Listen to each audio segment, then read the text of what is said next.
Mahigit isang taon mula nang sumadsad sa Tubataha Reef ang barkong pandigma ng Amerika. Hindi pa rin pala nababayaran hanggang ngayon ng Amerika ang 60 milyong pisong fine dahil sa pinsalang idinulot nito sa Protected Marine Park. Malaking bagay sana ang halagang yan sa pagpapaunlad ng pasilidad ng mga Marine Park Rangers na nakabantay roon. Nakatutok si Ruth Cabal.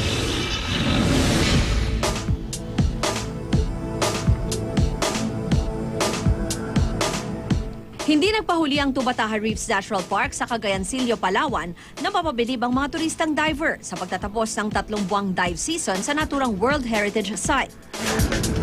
Sulit ang 14 na oras na biyahe mula Puerto Princesa para makakita ng napakailap na hammerhead shark. Pamilya ng rays gaya ng manta ray, porcupine ray, marble ray at stingray.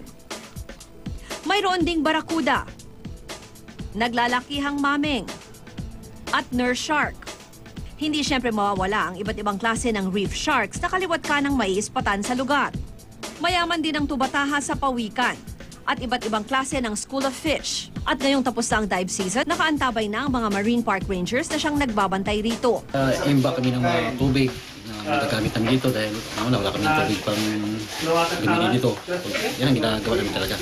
Kada 2 buwan, pinapalitan ang 10 Rangers sa bantay ng Tubataha. 2 times a day magpatrol kami.